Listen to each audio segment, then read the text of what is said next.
And that person's going to do what again, Alexa? Help him with what? What's Thomas Jefferson going to help the president do? He's the Secretary of State. He's going to help him with foreign and domestic affairs. Who does he choose as Secretary of the Treasury? Alexander Hamilton. Who Emily's going to help him do what? What does the Secretary of the Treasury help him do? Helps him with financial issues within the government. And that's going to be the biggest job, because do we have any idea how we're going to do this financially right now in 1789? I have no idea. So Alexander Hamilton is going to have the toughest job. The man that he picks as Secretary of War, who had been a general in the Revolutionary War, was Henry Knox. You ever heard of a place called Fort Knox? Yes. Okay, Henry Knox. He was the head of what? Say he was the Secretary of War. And what's that person going to do, Elise? They help manage military matters. Very good. Manage military matters, the 3 M's. Now, another position that I should have mentioned in those other 3 was that, and some of you mentioned it, was the Department of Justice. The reason I didn't mention it, don't write it down yet, is because we don't have a judicial system yet, as I alluded to with Sully. We still got to figure that out. But he did appoint to his cabinet, without the department at this point, an Attorney General. And an Attorney General would serve as someone that would manage the president as far as law matters went. Okay? But this was an early premature appointment because we hadn't even put up a justice system yet. But that man will be Edmund Randolph. He will be the country's first Attorney General. He served as Attorney General of Virginia. He was at the time a member of Congress and had served as governor of Virginia during his career. So he's very well versed in law and politics. So Edmund Randolph will be the first Attorney General. He served as Attorney General in Virginia. He was a member of the Continental Congress, and he also served as governor of Virginia at one time during his career. Now, Washington didn't pick these 4 individuals because they were yes men. What's a yes man? What's that? They say yes to everything and just kind of go with it. That's exactly right. They do whatever pleases the president. He wanted experienced individuals that could help him with these issues he's got to deal with in establishing a new federal government. So he chose these men because they were brilliant in theory and brilliant in practice. They were very smart individuals. And he needed people to help him organize a new federal government, which is our next subtopic, basic problems of organizing a new federal government. This is not going to be an easy task. Okay? Very difficult one, to be honest. So the next subtopic is basic problems of organizing a new federal government. And I'm going to give you a list of 10 basic problems that would need to be overcome if they're going to establish a new federal government. Okay, let's see how smart we are. What would be a problem we would have in establishing a government? They just don't, you just don't pull them out of your ear. What do you need? What's some of the problems? What do we have going on in the colonies that would make it difficult to establish a government? What? You're not united. Yeah, we're not united. And what'd you say? Communication. Communication. But think about what are some specific things we don't have? What? Money. There was very little money in the new country. There was very little money in the new country. Now what would tie in with money? Not only didn't we have any money, we were heavily, why? Because of the war. Absolutely. The nation owed a huge debt from the Revolutionary War. They borrowed money, and we'll get into that later, to fight this war. This wasn't free. So one problem we had was there was very little money in the new country. The next problem is we owed a large debt from the Revolutionary War. So, how do you solve that problem? How do you get money? You tax. Very good, Ryland. The next problem is we had no method in place for collecting taxes to raise any revenue. We had no method in place for collecting taxes to raise any revenue.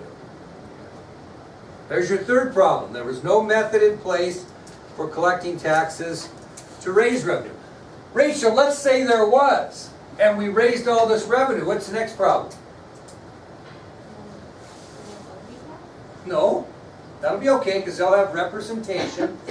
So, all of a sudden, I'm starting a new class here, and I don't have any money, and I owe a big debt.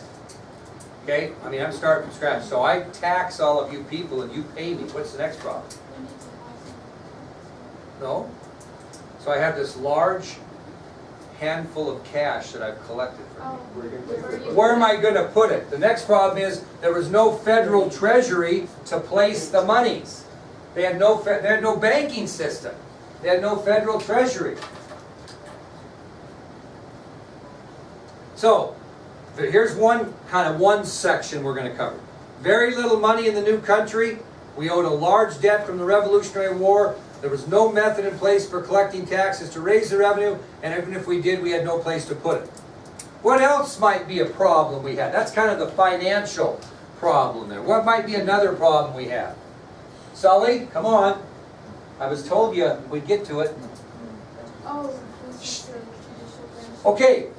Yes, first of all, we have no laws. We have no federal laws. Where are the laws been established? In each individual colony. So you have no federal laws. You have no judicial system. We'll get to that in a minute. Just put down there's no federal laws. Now, even if you had federal laws, what would you need right after that? Before that. I can tell her all I want that if she doesn't get here on time.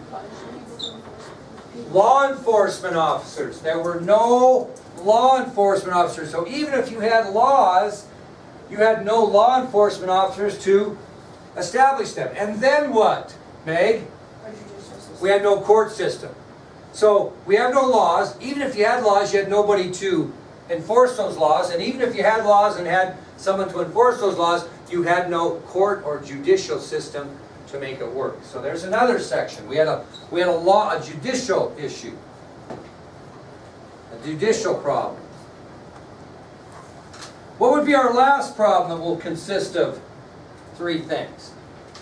We fought off to get our freedom. In doing that, we are free.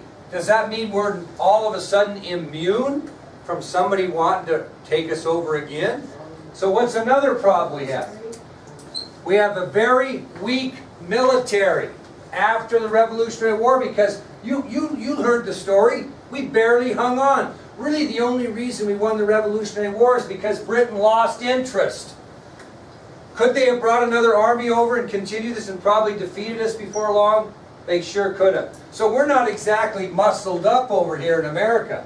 Matter of fact, we're pretty wimpy. So that was another problem. The nation had a weak military after the Revolutionary War, which was the next problem, which made you very vulnerable to attack from foreign countries. That was another problem Washington had to deal with in putting together this new government. He had a weak military, and he was very vulnerable to attack from a foreign country. Matter of fact, this might have been the prime time if you were interested in taking America over, if you were Spain or whoever, because we might have been in our all-time weakest right after this war. Now, if you're not able to protect yourself, what must you be able to do to keep from being taken over? Okay? So I'm just mad as heck at Ryan. I'm going to beat the hell out of him. And he's weak. He can't handle me. What's he going to do to keep me from beating the hell out of him? Either suck up or pay for protection from someone. Okay, you're close on the first part. He's suck up, okay? What's he going to have to be able to do to keep me from pounding on him? Or negotiate with me. He's going to have a good foreign policy with me. Okay? And so that's another thing they were lacking. They had not developed any foreign policy. And what a foreign policy is, kiddos, it's where you decide who's going to be your friends and who are not going to be your friends. Who are going to be your allies, who are not going to be your allies. Who you're going to support, Who aren't you going to support? Who would we be big supporters with at this time? France, no question, okay? So we got to decide now, are we going to just be friends with France and all their allies, or are we going to try to mend fences with Britain? But we told the French we'd never make a separate peace with Britain. So we have no foreign policy. So we have a weak military, we're very vulnerable to attack by other countries, and we have no foreign policy, no negotiation power between Ryland and I to keep us from getting in a conflict. So those were 10 basic problems that Washington and this new Congress had in organizing a federal government. Okay, we will get a short start on the next subtopic, so we're ready to go tomorrow. The next subtopic is Congress goes to work, and I'm going to introduce you into one thing on that. Congress goes to work. Now this goes back to Sully. One of the first and most important measures that Congress adopted to solve those problems we talked about was the Judiciary Act of 1789. One of the first and most important measures that Congress adopted to help take care of these problems we just visited about was called the Judiciary Act of 1789. And I'll finish today by giving you just a broad statement of what that did, and then we'll get into the detail tomorrow. The Judiciary Act of 1789 established the first federal court system in America. The Judiciary Act of 1789 established the first federal court system in America. Tomorrow I will tell you how that first federal court system in America was established. Okay, so we're going to hit the judicial part of our problems first. What's going to be the biggest problem we have of all the ones we talked about? Money, financial. Yep.